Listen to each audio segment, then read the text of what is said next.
Pertanyaan banyak pasien adalah mengapa mereka itu mengalami gangguan panik tetapi diberikan obat lambung dan terkadang bisa membaik. Nah, ini kita harus telusuri dulu dari saat pertama pasien itu ditangani oleh dokter di saat mereka mengeluhkan gejala-gejala seperti panik tersebut.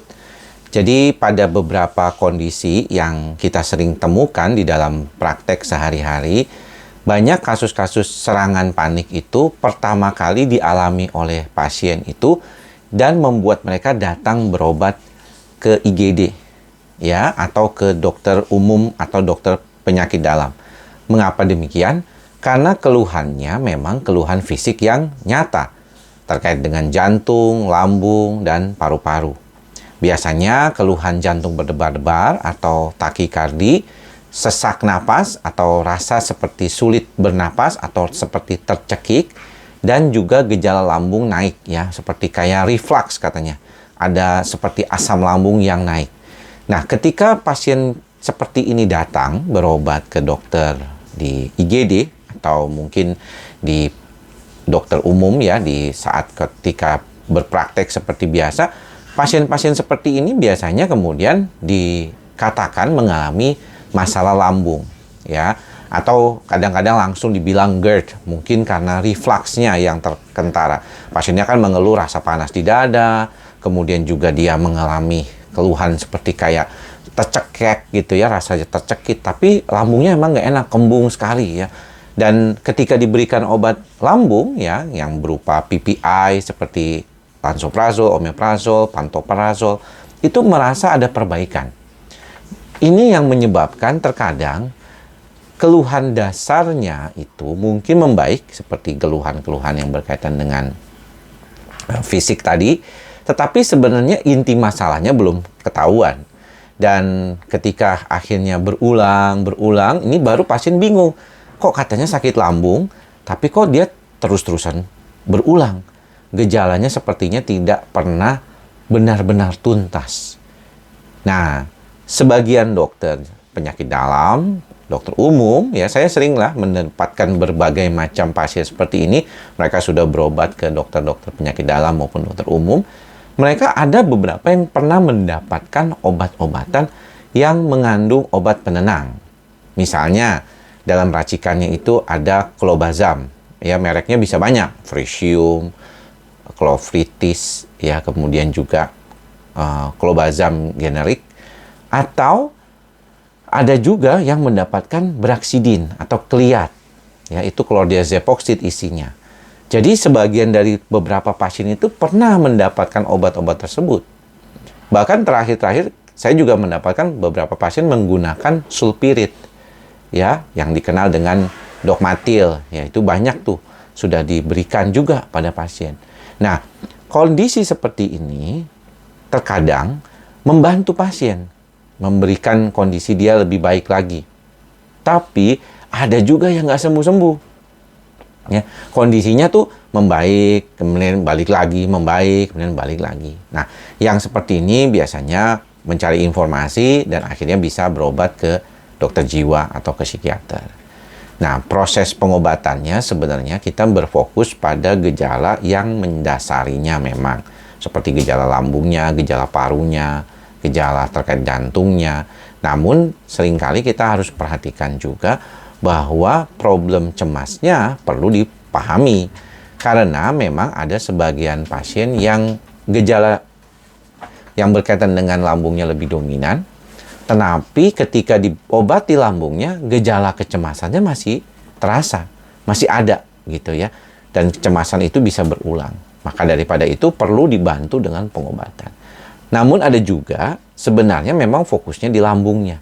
Gejala lebih dominan ada pada lambungnya, tetapi karena kondisinya itu tidak cepat baik atau mungkin sembuh sebentar, balik lagi, sembuh sebentar, balik lagi, maka jadi pasiennya cemas. Ya, karena kita tahu pernah belajar tentang nervus vagus. Nervus atau saraf yang ada di dekat kerongkongan itu ya, yang mempunyai efek juga membuat orang itu mengalami gejala-gejala yang lebih dominan. Maka daripada itu, yang paling sering terjadi pada pasien itu adalah keadaan kembung. Kenapa demikian? Karena peristaltik ususnya tidak baik, ya, atau lambungnya tidak baik, sistem gastrointestinalnya. Begitu juga terkadang terjadi nyeri karena hipersensitivitas dari kondisi di lambung itu sendiri. Nah, pengobatannya biasanya berbarengan. Kalau dulu saya waktu bekerja sama dengan Profesor Ari Varial, biasanya kita barengan. Obat lambungnya tetap jalan, obat psikiatriknya juga jalan. Sehingga nanti ketika dibentuk suatu kondisi yang lebih stabil, akhirnya bisa membantu lebih stabil. 2 kali, 3 kali konsultasi, biasanya kita sudah mulai memasuki fase berikutnya, di mana orang itu perlu disadarkan apa yang menjadi dasar keluhannya tersebut. Karena serangan panik itu tidak mungkin terjadi tiba-tiba. Dia adalah akumulasi dari stresor yang terus-menerus tertumpuk yang seringkali menyebabkan orang itu mengalami keadaan panik tanpa dia sadar dari mana sebabnya. Emosi negatif menjadi salah satu kunci. Karena emosi negatif itu yang akan mengaktifkan amigdala yang kemudian membuat respon psikosomatik yang dialami oleh pasien tersebut. Termasuk yaitu serangan panik yang bisa berulang kali datang. Jadi bagi teman-teman yang saat ini sedang berada dalam proses pengobatan, ada baiknya juga melihat ke dalam diri sendiri. Apakah memang ada hal-hal yang menjadi dasar penyebab kondisi Anda? Kadang-kadang mungkin tidak disadari secara nyata. Karena biasanya itu nggak terlalu disadari sih. Makanya kan kita selalu punya mantra itu sadar salah satunya. Karena proses sadar itu tidak mudah. Pasien biasanya khawatir untuk melihat perspektif dirinya secara apa adanya. Karena mungkin berkaitan dengan pasangannya. Mungkin dia kesel sama pasangannya, dia nggak ngomong, dia di dalam hatinya terus kesel, yang akhirnya menyebabkan dia mengalami gejala-gejala kecemasan. Tetapi kan ngomong sama pasangan terkait dengan kekesalannya itu juga belum tentu selalu bisa. Makanya jadi numpuk. Atau kekesalan dengan orang tua, atau kekesalan dengan rekan kerja, atau banyak faktor lainnya yang sebenarnya berkaitan dengan bagaimana respon dan persepsi kita. Tidak heran kalau kita berbicara tentang masalah cemas buat kedepannya, problem-problem tersebut mesti dijalankan untuk berproses. Artinya berproses menjadi lebih baik, berproses untuk menjadi lebih stabil, atau berproses menjadi lebih netral. Mungkin nggak jadi lebih baik, atau tidak jadi lebih buruk, asalkan bisa lebih netral. Artinya kita bisa menerima kondisi itu apa adanya. Kalau tidak, saya yakin teman-teman akan terus cemas. Ya, banyak pasien suka berulang, mereka merasa, aduh ketergantungan obat, kok kayaknya susah sekali lepas dari obat. Karena pada dasarnya mereka hanya fokus pada obat saja. Fokus untuk mengendalikan gejala, tetapi mengendalikan pikiran dan perasaannya tidak terjadi. Hal inilah yang sering dilupakan oleh teman-teman dan kadang-kadang sudah diingatkan oleh dokternya pun suka lupa. Kenapa? Saya sudah sering kali bertemu dengan pasien seperti ini. 16 tahun berkarir sebagai dokter jiwa, lebih banyak berkaitan dengan pasien cemas dan psikosomatik. Pasien susah sekali kalau dibilangin. Selalu ada alasannya, susah dok, saya nggak bisa, saya nggak paham, ya sudahlah obat aja. Ada yang begitu, jadi nggak usah dibingung ya, teman-teman psikolog juga nggak usah bingung, teman-teman psikiater juga pasti udah paham banget.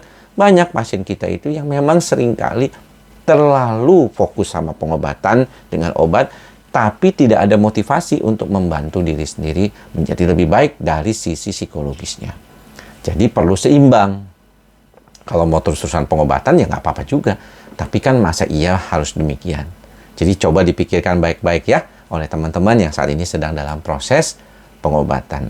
Mudah-mudahan mantra kita yang selalu kita omongin, ikhlas, sabar, dan sadar, itu bisa cukup membantu untuk mengurangi pikiran-pikiran negatif, overthinking, pikiran berlebihan terhadap situasi-situasi yang mungkin kita tidak bisa kendalikan. Semoga semuanya bisa berbahagia, bisa menjalani kehidupan dengan lebih baik lagi. Sampai bertemu di lain kesempatan. Salam sehat jiwa. Bye-bye.